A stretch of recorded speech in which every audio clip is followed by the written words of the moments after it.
وہ جلدی جلدی ناشتہ کرتی بیگ اٹھائے باغی تھی۔ پیچھے سے رقیہ بیگم کی آواز آ رہی تھی، ہنی واپس آؤ۔ بیگ کندھے پر درست کرتے، ایک ہاتھ سے چکن سپریڈ لگی بریڈ منہ میں ڈالتے ابھی وہ دروازے سے باہر نکل رہی تھی جب اس کی ٹکر ہوئی تھی۔ ہائے اللہ جی! اس نے سر پکڑ کر ٹکرانے والے کو دیکھا۔ دروازے میں استدادہ ہاشم کو دیکھ کر اسے خونخوار تاثرات مسکراہٹ میں بدلے، زبردستی کی مسکراہٹ۔ ہاشم کی تاثرات کو اگنور کرتے وہ ہلکا سا سائڈ ہوئی، پھر دونوں ہاتھوں سے آنکھیں پٹ پٹا کر اندر آنے کا اشارہ کیا۔ مسکراہٹ ہنوز برقرار تھی۔ وہ اسے نظر انداز کرتا اندر داخل ہوا۔ جب وہ باہر نکلی، تھوڑی دیر پہلے والی مسکراہٹ غائب تھی، اب منہ میں کچھ بڑبڑا رہی تھی۔ واپس آؤ، ہاشم مڑے بغیر بولا۔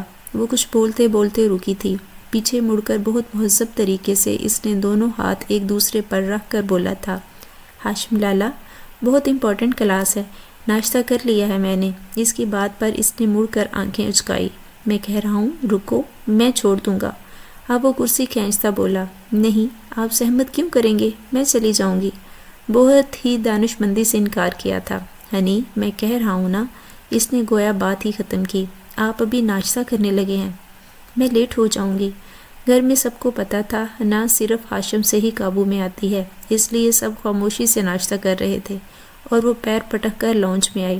سمجھتے کیا ہیں خود کو، عجیب نک چڑھے گھر والوں نے سر پر بٹھا لیا ہے اور وہ جناب تو سب کے سروں پر کسی راجا کی طرح براجمان ہے۔ وہ بڑبڑاتی ساتھ ساتھ ہاتھوں سے اشارے بھی کر رہی تھی۔ اس کی بات سنتے حارث کا کہکہ گونجا تھا، تمہارے کیوں سویرے سویرے دانت نکل رہے ہیں؟ وہ ہاشم کو چھوڑ کر اس پر آ گئی تھی۔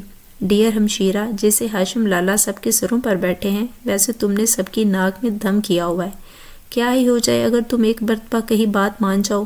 وہ پاس آتے رازدارانہ انداز میں بولا۔ تب تک ہاشم لیونگ روم میں داخلی دروازے کی جانب بڑھ رہا تھا۔ ہنی آ جاؤ، وہ کہتا چلا گیا، جبکہ ہنی تو صبح ہی صبح جل گئی۔ اب دن کا آغاز ہی ہاشم لالا کی بحث سے ہوا تھا۔ اب اللہ خیر کرے، تمہیں تو میں دیکھ لوں گی۔ اپنا پسندیدہ جملہ ایک آنکھ چھوڑ کر حارث کو بولا تو باہر نکلی، جہاں پہلے ہی وہ اس کا انتظار کر رہا تھا۔ وہ گاڑی میں فرنٹ سیٹ پر آ بیٹھی۔ ہاشم نے ایک نظر اسے دیکھا۔ وہ یونیورسٹی جاتی تھی، بایوٹیک کا 5واں سیمسٹر چل رہا تھا، مگر اس کا حلیہ اسکول کی بچیوں جیسا تھا، ہائی پونی کیے جس کی 2 لٹیں گالوں پر آ رہی تھیں۔ وائٹ کرتا شلوار پہنے وہ حسین لگتی تھی، مگر ہاشم نے دوسری نظر نہ ڈالی تھی۔ سارے راستے کوئی بات نہیں ہوئی تھی۔ یونیورسٹی کے گیٹ پر اسے اتارا اور تب تک کھڑا رہا جب تک وہ اندر نہ چلی گئی، پھر وہ اپنے آفس آیا تھا۔ سر، ہماری میٹنگ HM سنس کے ساتھ ہے، ان کے سیکرٹری کی کال آئی ہے، وہ نکل چکے ہیں۔ اس کے اندر داخل ہوتے اس کی سیکرٹری نے رپورٹ کیا تھا۔ اوکے ہمنا، مجھے پلیز کافی بھیج دیں، کہتے اپنے آفس کا دروازہ کھول کر اندر چلا گیا۔ سیکرٹری ہمنا کافی بنا کر لائی، تب تک وہ میٹنگز کے اہم پوائنٹس دیکھ چکا تھا۔ تھینک یو، کہتے اس نے گھونٹ بھرا تھا، اور آج سارا دن میٹنگز ہی بھگتتا رہا تھا۔ 2 بجے آخری لیکچر لے کر وہ یونیورسٹی سے نکلی تو سامنے ڈرائیور کو کھڑا دیکھ کر اس نے شکر کیا۔ تقریباً 2:30 بجے وہ گھر پہنچی تھی۔ کھانا کھاتے اسے معلوم ہوا کہ اس کی کزن کی شادی ہو رہی ہے، وہ بھی اگلے ہفتے۔ بس خوشی تو رگ رگ میں دوڑنے لگی، نئے کپڑے، نئے جوتے، شاپنگ۔ اپنی سوچ پر ہی اسے مزہ آ گیا تھا۔ پھر عائشہ ہاشم کی چھوٹی بہن کے ساتھ مل کر رات کو مووی دیکھنے کا پروگرام بنایا۔ کچن میں اس نے پاپ کارنز کے پیکٹ دیکھ لیے تھے، لیز وغیرہ، غرض مینیو بھی تیار تھا۔ اب بس شام ہونے کا انتظار تھا۔ جب ہاشم آئے تو اپنے کمرے میں جانے، پھر ان کی پارٹی شروع ہوئی۔ وہ تقریباً 8 بجے آیا تھا۔ کنکھیوں سے اس نے کتاب سے نظر ہٹا کر دیکھا تھا۔ بلیک ڈریس پینٹ پر وائٹ شرٹ، ٹائی ڈھیلی تھی اور ایک ہاتھ پر کوٹ رکھے دوسرے ہاتھ سے بال درست کرتا وہ اندر آیا تھا۔ عاشی نے سلام کیا اور اٹھ کر بائی کو پانی دیا۔ ڈنر کر کے وہ سیدھا اپنے روم میں گیا تھا۔ پیچھے ہنی نے کتاب کو ٹیبل پر پھینکا۔ عاشی کو لیپ ٹاپ لینے بھیجا تھا، مگر وہ راستے سے ہی واپس آ گئی۔ ہنی، تم خود جاؤ، مجھے ہاشم لالا سے جھوٹ بولتے ڈر لگتا ہے، منہ بنا کر بولی۔ نہیں، کیا میں نے جھوٹوں میں PhD کی ہے؟ یا تمہارا وہ خونخوار بھائی مجھے کچھ نہیں کہے گا؟ اس نے دونوں ہاتھ کمر پر رکھے۔ نہیں، میں نے یہ نہیں کہا، تم لے آؤ نا، میں تب تک پاپ کارن بناتی ہوں۔ اس نے گویا منت کی تھی۔ اچھا، جاتی ہوں۔ ابھی وہ سیڑھیاں چڑھ کر اس کے کمرے کے سامنے پہنچی تھی جب دروازہ کھلا۔ ہائے اللہ! وہ ڈر کر پیچھے ہوئی۔ سامنے سے ہاشم نے بیزار نگاہوں سے دیکھا۔ جی؟ اسے اپنے کمرے کے سامنے کھڑا دیکھ کر وہ بولا، وہ مجھے آپ کا لیپ ٹاپ چاہیے، بڑا ضروری کام ہے۔ آنکھیں چپک کر بولی، لے لینا، میرے لیے چائے بنا دو پہلے پلیز۔ اس نے آنکھوں کو 2 انگلیوں کی مدد سے دبایا۔ اوکے، وہ مزے سے کہتی واپس چلی گئی۔ جب وہ حیران ہوا، پہلی مرتبہ کہنے پر اس نے کیسے بات مان لی۔ خیر وہ واپس روم میں جا کر لیٹ گیا۔ تقریباً 5 منٹ بعد اس کی دوبارہ حاضری ہوئی۔ ابھی وہ مکمل نیند میں جاتا جب اس کی آواز نے اسے جگایا۔ ہاشم لالا، یہ آپ کی چائے۔ وہ مسکرا کر اس کی سائڈ ٹیبل پر چائے رکھ رہی تھی۔ لیپ ٹاپ؟ وہ سیدھے مطلب کی بات پر آئی، جس پر ہاشم نے ٹیبل پر پڑے لیپ ٹاپ کی جانب اشارہ کیا۔ وہ لے کر مڑی تھی جب وہ اس کے عین پیچھے کھڑا تھا۔ روم میں ہلکا سا اندھیرا تھا۔ ہائے اللہ جی! اس نے پہلے کے ہاتھ میں لیپ ٹاپ گرتا وہ سنبھال گئی۔ لیپ ٹاپ کیوں چاہیے؟ اسے بات ہضم نہیں ہو رہی تھی۔ کام کرنا تھا، اگر نہیں دینا تو مت دیں، ایسے گور کر ڈرائیں تو نہیں۔ دل میں دعا کی تھی، اللہ جی پلیز یہ نہ کہیں کہ نہیں دینا۔ اچھا لے جاؤ، وہ پیچھے ہوتا بولا، اور وہ مسکراتے ہوئے اپنے روم میں آئی۔ یہ نہ ہو کہ ہاشم لالا باہر نکل کر دیکھ لیں کہ وہ مووی دیکھ رہی ہے۔ اس نے عائشہ کو بھی ادھر بلا لیا۔ وہ پاپ کارن لے آئی۔ ہاشم لالا ایک انسان نہیں، چھپکلے ہیں چھپکلے، ہر جگہ مجھے ڈراتے پائے جاتے ہیں۔ اس نے اپنے ہی کول عاشی کے گوشو گزار کیا۔ آئے ہائے بدتمیز! کہاں میرے اتنے ہینڈسم لالا، کہاں تم اتنے عجیب و غریب رسپانس سے تشبیہ دے رہی ہو؟ یک تھو گندی! اور یہ کہتے باقی چیزیں لینے گئی، جب تک وہ رومانٹک مووی ڈیسائیڈ کر چکی تھی۔ پاپ کارن منہ میں ڈالتے اس نے پلے کا بٹن دبایا۔ کمرے کی لائٹس آف تھیں۔ جب مووی شروع ہوئی، ہاشم خانزادہ کی موجودگی میں انہیں فلم ڈراموں کو دیکھنے کی اجازت نہیں تھی۔ ہاشم، جسے اس کا رویہ ہضم نہیں ہو رہا تھا، بس دیکھنے کے لیے چلا آیا۔ کمرے کا ماحول دیکھ کر اندر آیا، ہنی کے ساتھ صوفے پر ٹک گیا، جبکہ ہنی کو لگا عاشی آئی ہے۔ ابھی فلم شروع ہی ہوئی تھی جب پہلا سین ہیرو ہیروین کی قربت کا تھا۔ ہنی نے جلدی سے دونوں ہاتھ آنکھوں پر رکھے، وہ خود سے بھی شرما رہی تھی، پھر 2 انگلیوں کو ذرا نیچے کھسکا کر دیکھا۔ ان کی قربت پر اس کے لب آپ ہی آپ مسکرائے۔ ہاتھ ہٹا کر وہ پاپ کارن پکڑنے جوں ہی پلٹی، برابر میں غصے سے گھورتے ہاشم کو دیکھ کر زوردار چیخ ماری۔ چھپکلے؟ نہیں، میرا مطلب ہاشم لالا۔ تھوک نکلتے اس نے کمرے میں عاشی کو تلاشا، مگر عاشی کا نام و نشان نہ تھا۔ اس لیے لیپ ٹاپ چاہیے تھا؟ ہاں، یہ بےہودہ چیزیں دیکھتے ہو تم لوگ؟ وہ غصے سے داڑا۔ نہیں، منہ سے نکلا بھی جھوٹ، وہ جھوٹ کو اپنے ہی رنگوں ہاتھے پکڑا گیا تھا۔ جواباً وہ دونوں بازو سینے پر باندھے سرخ آنکھوں سے گور رہا تھا۔ میرا مطلب ہے، اس میں کیا برائی ہے؟ اب اسے کوئی راہ فرار نہ دکھی تو سیدھی ہوئی۔ اس میں کوئی برائی نہیں ہے۔ ہاشم کی نگاہیں ایسی تھی، وہ فوراً سٹ پٹائی۔ نہیں، ایسی کوئی برائی نہیں ہے۔ اگر آپ کو نہیں پسند تو وہ چیز بری نہیں ہو جاتی۔ ہر ایک کا اپنا مائنڈ سیٹ ہوتا ہے، ہر ایک کو مختلف چیزیں پسند ہوتی ہیں، وہ سمجھاتے ہوئے بولی، جبکہ آواز میں ہلکا سا ڈر بھی تھا۔ اچھا ٹھیک کہا تم نے، یہ بات کل سب کے سامنے ہوگی۔ اس نے جھک کر اپنا لیپ ٹاپ اٹھایا۔ یہ کیا بات ہوئی؟ یہ فاؤل ہے۔ اب کے صحیح معنوں میں طوطے اڑے تھے۔ وہ اسے نظر انداز کرتا کمرے سے نکلا، جہاں عاشی سنیکس لیے آ رہی تھی۔ ہاشم لالا کو دیکھ کر وہ کنگ ہوئی۔ وہ اسے کھا جانے والی نظروں سے گھورتا گیا تھا۔ وہ جلدی سے اندر آئی۔ عاشی، یہ جو تمہارے لالا ہے نا، کسی دن میرے ہاتھوں ضائع ہو جائیں گے، لکھ کے رکھ لو میری بات۔ وہ ایک ہاتھ کمر پر رکھے، دوسرا منہ پر رکھے، اس طرح بھی کیفیت میں چکر لگا رہی تھی۔ تم نے ایسا کیا لگایا تھا؟ اس نے ڈرتے ہوئے پوچھا تھا۔ اب کوئی ان کے ڈر سے رومانٹک فلم بھی نہ دیکھے۔ اور عاشی وہیں سر پکڑ کر بیٹھ گئی۔ وہ اپنے کمرے میں آیا تو لیپ ٹاپ کو آن کیا، جہاں فلم رکی تھی وہاں سے آگے لگائی۔ 2 منٹ پورے اس نے دیکھا تھا۔ اسے لگا اس کے گالوں سے دھواں نکل رہا تھا۔ جلدی سے لیپ ٹاپ بند کیا۔ اب دوبارہ نئے سرے سے غصہ آیا تھا۔ لیپ ٹاپ بند کر کے وہ سونے کو لیٹ گیا۔ صبح اٹھ کر وہ کب سے انتظار کر رہی تھی، ابھی ہاشم لالا آئیں گے اور وہ انہیں گھر والوں کو نہ بتانے پر آمادہ کر لے گی۔ جب وہ نیچے آیا، جب وہ اس کے پیچھے بولی، ہاشم لالا، وہ اسے اگنور کرتا ناشتے کی ٹیبل پر آیا۔ ہنا اور اب آلتو جلالتو کا ورد شروع کر چکی تھی۔ یا اللہ بس آج بچا لیں، اس نے وہی سوچا تھا جو ہر کانڈ کے بعد کرتی تھی۔ ہاشم نے ناشتہ کیا اور آفس جانے لگا۔ جب رقیہ بیگم نے روکا، ہاشم آج شاپنگ پر جانا ہے، ایسا کرنا ہے نا، اور عاشی کی چھٹی کے وقت لے کر آ جانا، پھر شاپنگ پر چلے جائیں گے۔ انہوں نے پلان بتایا اور انکار کرنا چاہتا تھا مگر نہ کر پایا۔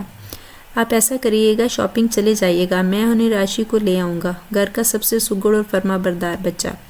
چلو ایسا کر لیں گے۔ ان کی بات پر حنا نے منہ بنایا۔ اب ہاشم کی کیا ضرورت تھی؟ وہ ڈرائیور کے ساتھ بھی تو مارکیٹ جا سکتی تھی۔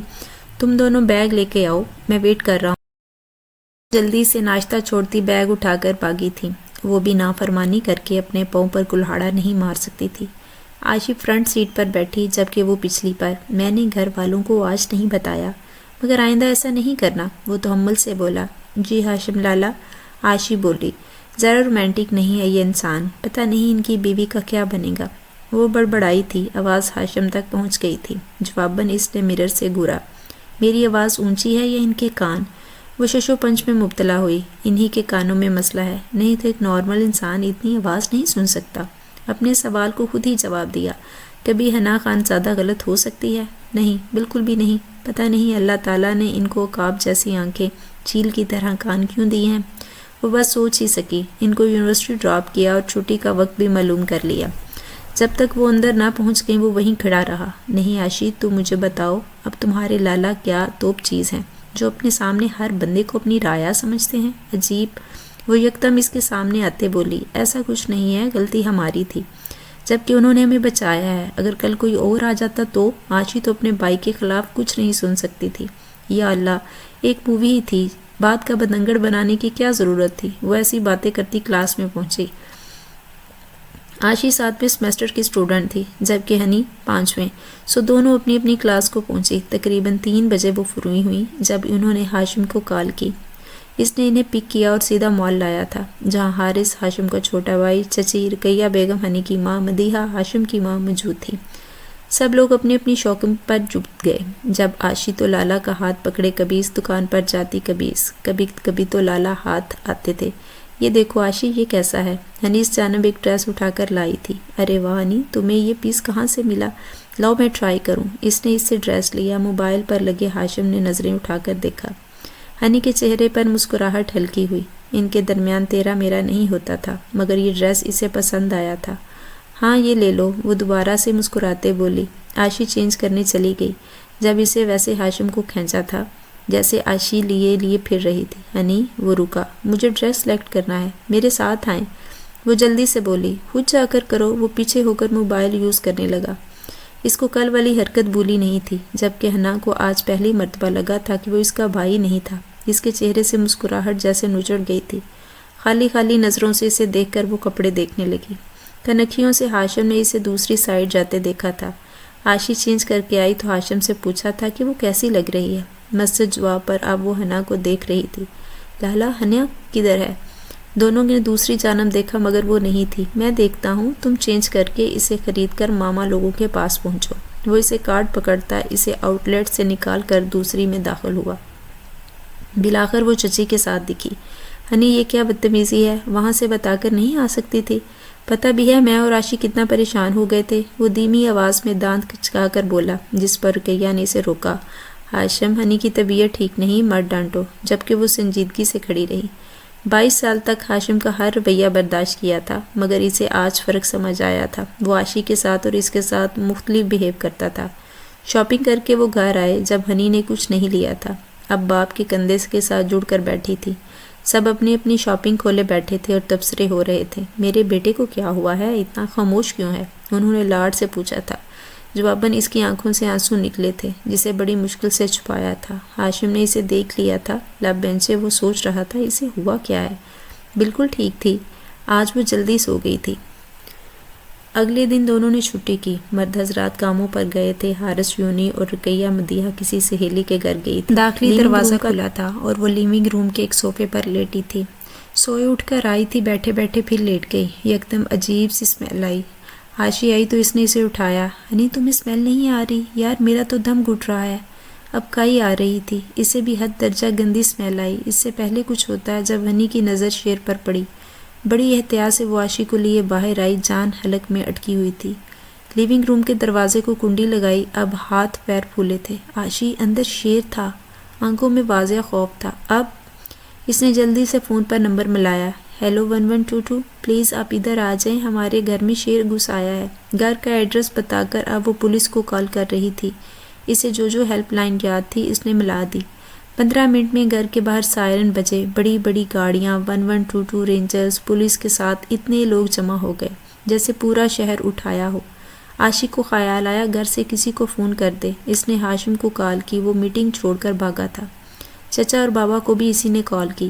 1122 کو اس نے بتایا کہ شیر لیونگ روم میں تھا اور اس نے باہر سے لاک کر دیا ہے۔ پھر وہ دعا کرے اللہ اللہ کر کے ہو یہ نہ ہو بےعزتی ہو جائے۔ وہ کھڑکی توڑ کر اندر داخل ہوئے تھے۔ پورنگ لیونگ روم میں ہی ایک زخمی کتا ملا تھا جس کا خون بہہ کر بدبو پیدا کر رہا تھا۔ لیونگ روم کا دروازہ باہر سے کھولا گیا۔ محترمہ، جسے آپ شیر سمجھ رہی تھی وہ کتا ہے اور زخمی۔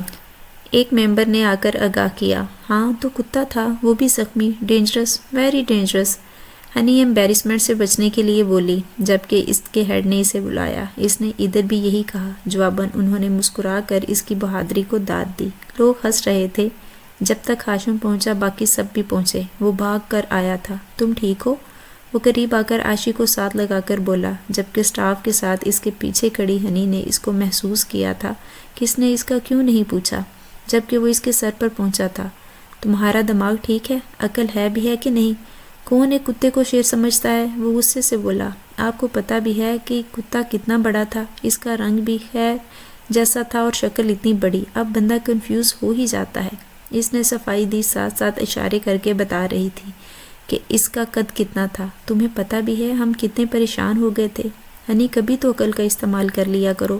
وہ پریشان تھا، لگتا بھی تھا۔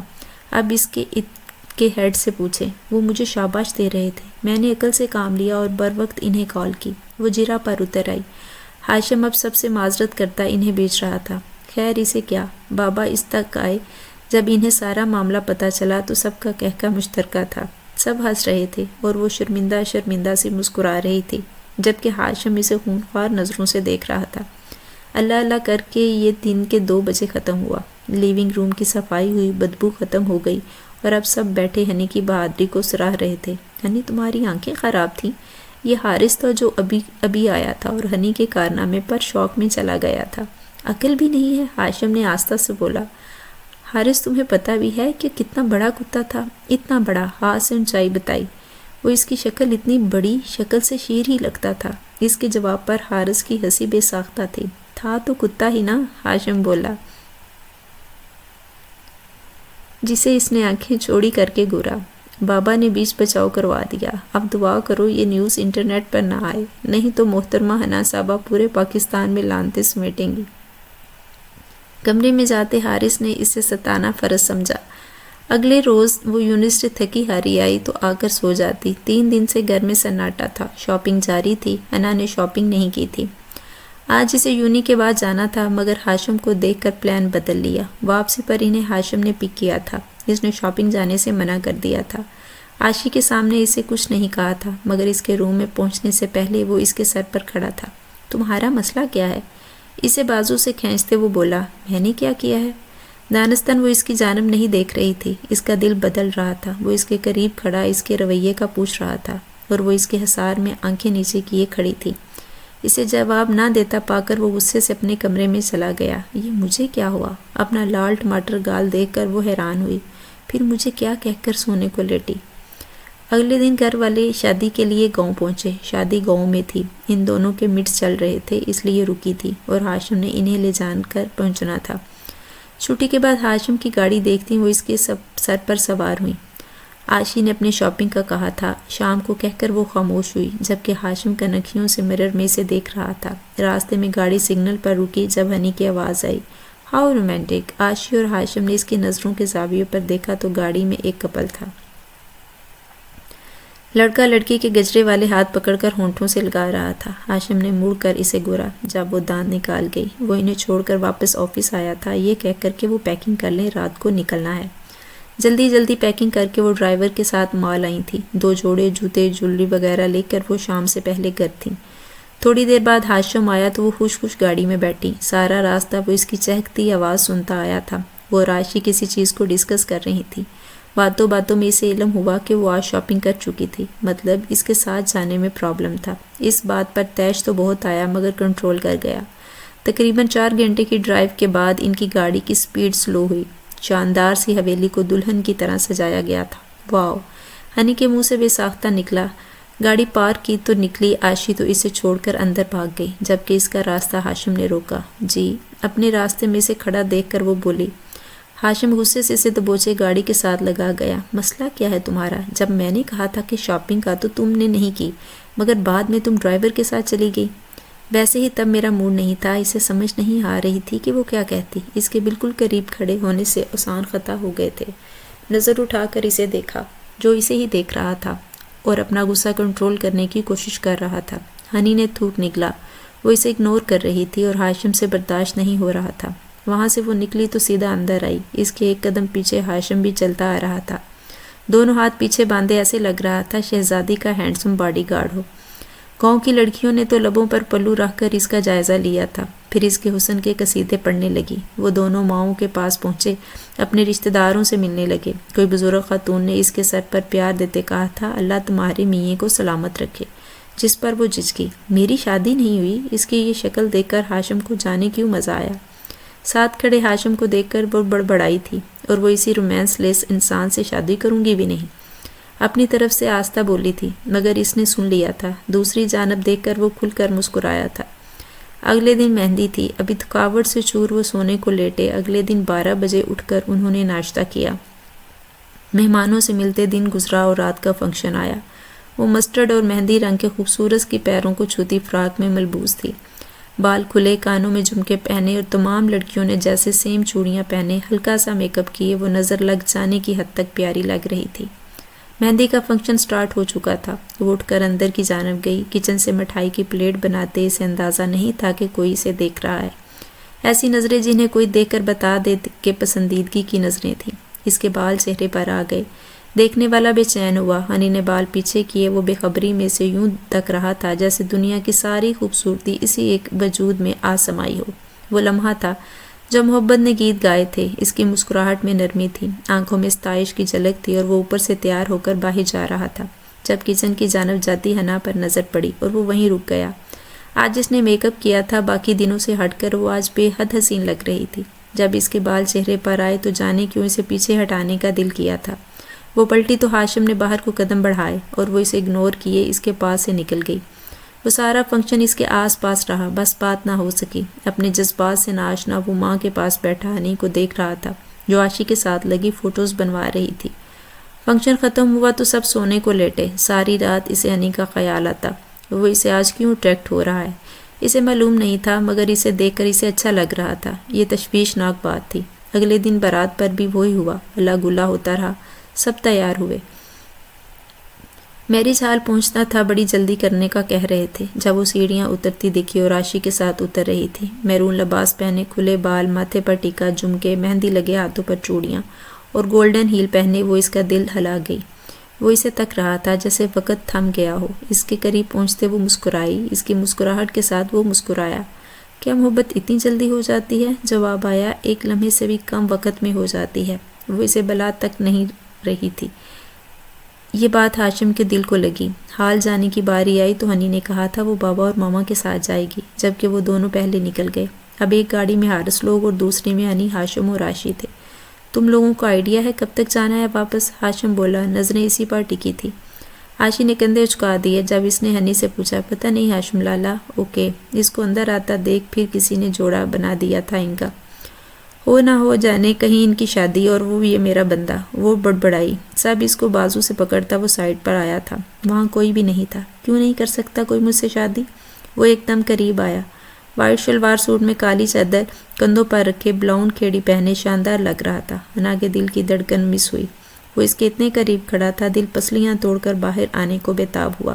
مجھے کیا پتا، اور تم مجھ سے شادی کیوں نہیں کر سکتی؟ ایک قدم کا فاصلہ رہتا تھا، کیونکہ آپ اتنے بور انسان ہیں، نہ رومانٹک ہیں، کہتے زبان دانتوں تلے دبائی تھی۔ کیا ہوا اگر وہ یہ سب کو بتا دے؟ او، تو تمہیں لگتا ہے میں بور ہوں اور رومانٹک بھی نہیں ہوں؟ وہ اس پر جھکتے ہوئے بولا، جبکہ ہنی کا اوپر کا سانس اوپر اور نیچے کا نیچے رہ گیا، مگر وہ پیچھے ہوا۔ خیر چھوڑو اس کو، میری شادی جس سے بھی ہونی ہوگی ہو جائے گی، تم اس ٹینشن میں کیوں ہو؟ سنجیدہ چہرے پہ مسکراتا لہجہ، مجھے کوئی دلچسپی نہیں ہے۔ ٹانگیں کانپ رہی تھی۔ اس سے پہلے کہ وہ کچھ اور کہتی کوئی ادھر آیا تھا، پھر وہ دونوں وہاں سے چلے گئے۔ سارا فنکشن وہ ادھر ادھر پھرتی رہی. ابھی بھی کیمرہ سیٹ کر کے وہ اسی کو دیکھتے اپنے بال درست کر رہی تھی. پانی پیتے ہاشم وہیں سیٹل ہوا. گلاس لبوں سے ہٹایا، پھر اپنی حالت پر خود ہی مسکرایا. وہ جتنے دن ادھر رہے وہ اسی سے اٹریکٹ ہوتا رہا. وہ گھر آئے اور اگلے دن دونوں کو تیار ہونے کا حکم دیا. ہاشم لالا ابھی کل ہی تو آئے ہیں. منہ بسور کر بولنے والی ہنی تھی. تو یہ کہ آج نہیں جا رہے، تھک گئے ہیں. ناشتہ کرتے ہوئے بولی، اگلے 10 منٹ میں مجھے تم دونوں تیار ہو کر آتی نظر آؤ. حکم دیتے پر وہ بریڈ پر بٹن لگانے لگا تھا. جی لالا. آشی تو فوراً حکم کی تعمیل میں اٹھی. اس کے پیچھے وہ آئی. آشی کی بچی، تم 2 منٹ رک نہیں سکتی تھی؟ میں کوشش کر رہی تھی نا چھٹی کرنے کی. تم لوگوں کی اتنی باتوں نے انہیں سر چڑھا رکھا ہے. منہ بسورے بولی. بھائی جب اتنے شاندار لالا ہو، حکم ماننے میں کیا برائی ہے؟ تمہیں کیوں انفیریورٹی کمپلیکس ہو رہا ہے؟ آشی کی بات نے اس کا حلق تک کڑوا کر دیا تھا. او بی بی، میں کیوں کمپلیکس کا شکار ہوں گی؟ یہ جو تمہارے لالا ہیں جنہیں ہر وقت گھر والوں نے بڑا کہہ کر سر پر چڑھایا ہے، اسپیئر یونٹی کمپلیکس کا شکار ہیں. ہنی نے جیسے بڑے پتے کی بات بتائی تھی. اوہ، تو میں کمپلیکس کا شکار ہوں؟ تو انسا ہنا بی بی، آپ بتانا پسند کریں گی کہ ایسا کیوں لگتا ہے آپ کو؟ وہ اس کے پیچھے کھڑا دونوں بازو سینے پر باندھے سنجیدہ سائی سے دیکھ رہا تھا. آشی تو وہاں سے گمشو ہو گئی. تو آپ ہیں؟ نہیں جواب فوراً سے پہلے آیا جب وہ منہ میں بڑبڑا کر رہ گئی. اس کو ہی اسپیئر یونٹی کمپلیکس کہتے ہیں. میں تیار ہونے جا رہی ہوں، پھر آپ ڈانٹیں گے. وہ پلٹی. جی میری ڈانٹ کا تو بہت اثر ہوتا ہے نا تمہیں. اگر ہوتا تو آج ایسے نہ کھڑی ہوتی. وہ سیدھا ہوتا بولا. تو پھر کیسے کھڑی ہوتی؟ ایسے. ایک ٹانگ پر سارا وزن ڈال کر دوسری کو ڈھیلا چھوڑا. میں بتاتا ہوں تمہیں. وہ ایک قدم آگے آیا جب وہ کمرے کی جانب بھاگی. انہیں یونیورسٹی چھوڑ کر آفس جانے کے بجائے ان کے پیچھے آیا. آشی، یہ جو تمہارا لالا ہے نا، میرے ہاتھوں ایک دن ضائع ہو جائے گا. پھر نہ کہنا. دانت کھچا کر بولی، جبکہ آشی صرف ہنسی تھی. مجھے ضائع کرنے سے پہلے راستہ دو. آواز عقب سے آئی تھی. اللہ جی، یہ میرے کانوں کو کیا ہو گیا ہے؟ یہاں بھی اس چیل کوے کی آوازیں آ رہی ہیں. اللہ جی، یہ ظلم مت کریں. پیچھے مڑ کر دیکھنے کی بجائے وہ باقاعدہ اللہ سے دعائیں کرنے لگی. ہنی، سائیڈ ہو. راستہ تو تھا مگر آنے جانے والے اسٹوڈنٹ میں سے وہ سائیڈ سے نہ جا سکتا تھا. آشی نے اسے سائیڈ سے کھینچا. وہ نکل کر ان کے آگے چلنے لگا. آشی، سچ بتانا، کیا یہ ہمارے ہاشم لالا ہیں؟ آشی نے اسے خاموش رہنے کا کہا تھا جب انہیں 2 لڑکیوں کی آواز آئی. یار کتنا ہینڈسم ہے. ہنی نے منہ بسورا. مجھے آج پتہ چلا ہے ہر چمکتی چیز سونا نہیں ہوتی. وہ بڑبڑائی. لڑکیوں کی پرتاش نظریں ہاشم پر ٹکی تھی جبکہ ہنی ان پر تبصرے کر رہی تھی. یار یہ بندہ کوئی مجھے دے دو.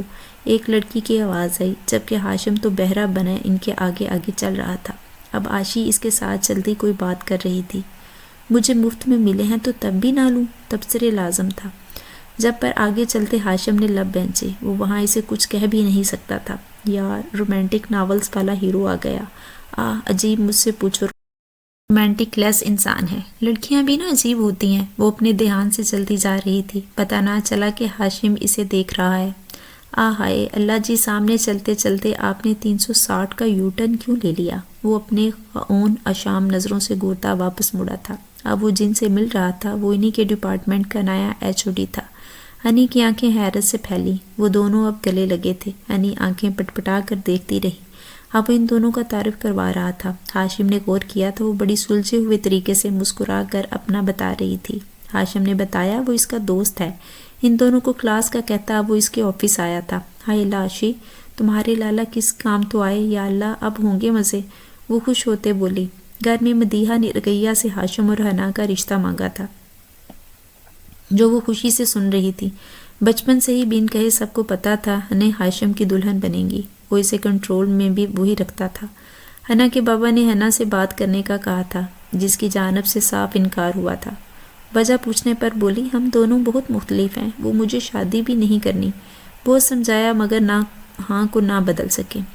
مدیحہ نے اس کے بالوں کو الٹ پلٹ کرتے پیار سے سمجھایا. وہ جو ان کی گود میں لیٹی تھی جلدی سے اٹھ گئی.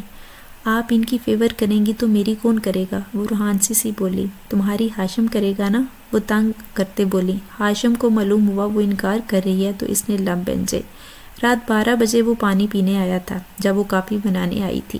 چینی اور کافی نکال کر ایک بوتل میں ڈال رہی تھی جب وہ آیا. اس کی آنکھوں سے لگتا تھا کہ وہ تھکا ہوا تھا. کچھ چاہیے تھا آپ کو؟ مرتباً پوچھ لیا۔ اس کو جواب دیے بنا وہ پانی نکال کر پینے لگا۔ اب وہ بوتل کو اچھے سے ہلا رہی تھی۔ اس کی یہ عجیب منطق تھی، مگر کسی لحاظ سے زیر غور وہ کافی پھینٹتے پھینٹتے ہاتھ درد کرنے لگتے تھے۔ وہ مشین سے وہ کر نہیں سکتی تھی۔ رات کو سب اٹھ جاتے، اس لیے بغیر آواز کے یہ ٹھیک تھا۔ ہاشم پانی پیتے اسے ہی دیکھ رہا تھا۔ آپ کافی پئیں گے؟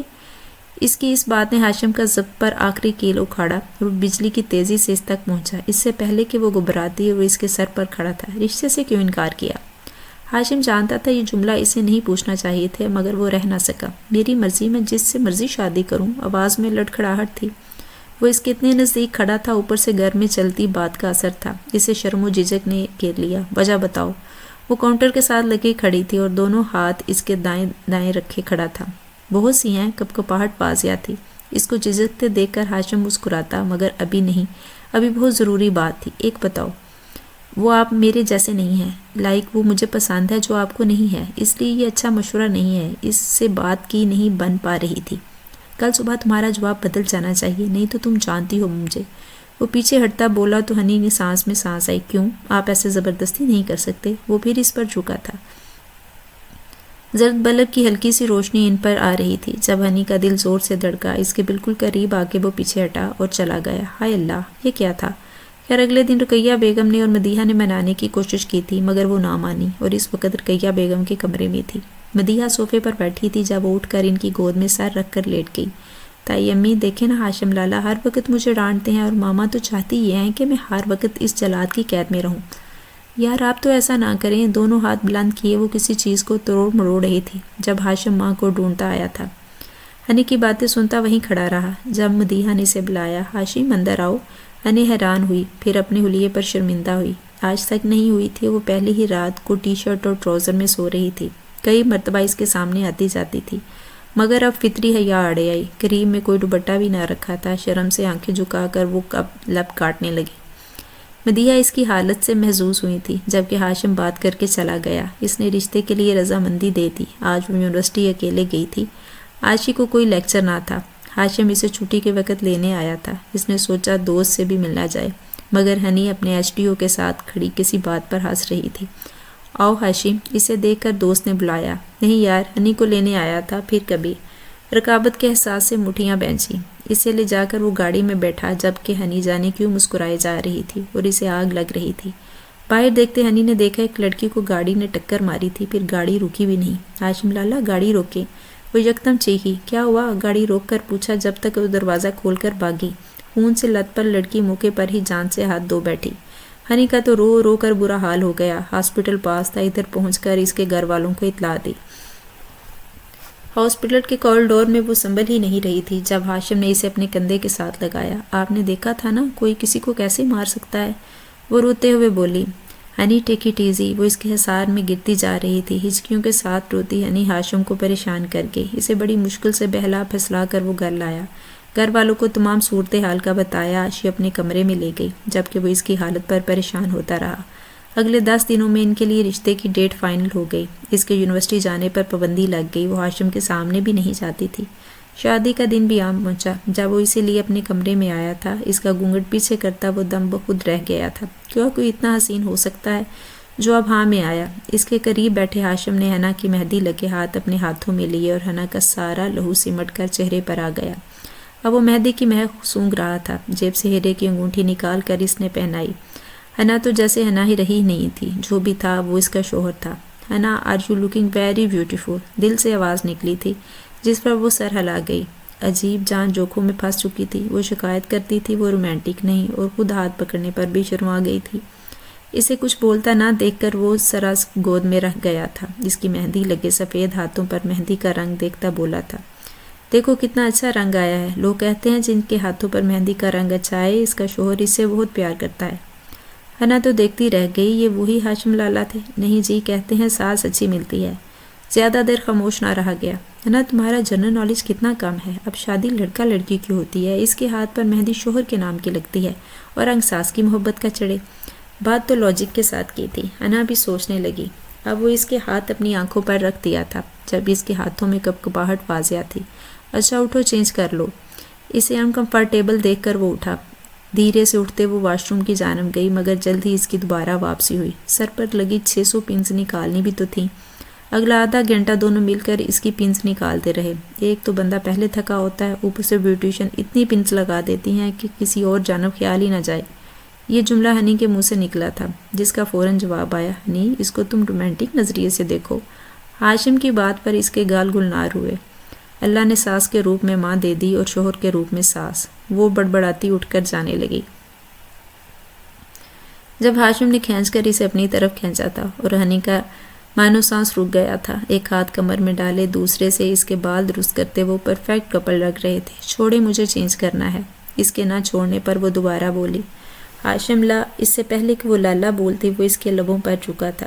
ہنی کی آنکھیں حیرت سے ہوا ہوئیں، دل میں ایک سوال کی سپیڈ سے دوڑ رہا تھا۔ ابھی وہ اسے رومانٹک لیس کہتی تھی۔ کھڑکی سے چاند نے اس نئی جوڑی کو دیکھا تھا۔ اگلے دن وہ اس کے ساتھ کمرے سے نکلی تھی جب آشین اسے چھیڑا تھا۔ اب وہ اسے یہ نہ بتا سکیں جس کو وہ رومانٹک لیس کہتی تھی وہ چھپے رستم نکلے۔ کوئی رومانٹک نہیں ہے تمہارا بھائی، افسوس سے کہتے دل میں استغفر اللہ پڑا۔ ہاشم سن کر منہ نیچے کیے مسکرایا تھا۔ کہہ وہ لگا نہیں سکا۔ دونوں کی نظریں ملی تو گال شرم سے لال ہوئے، جبکہ وہ مسکراتا اسے دیکھتا رہا۔ مدیحہ اور رقیہ نے ایک دوسرے کو اشارہ کیا اور مسکرائیں۔ لمبی عمر خوشیوں سے دعائیں دیں۔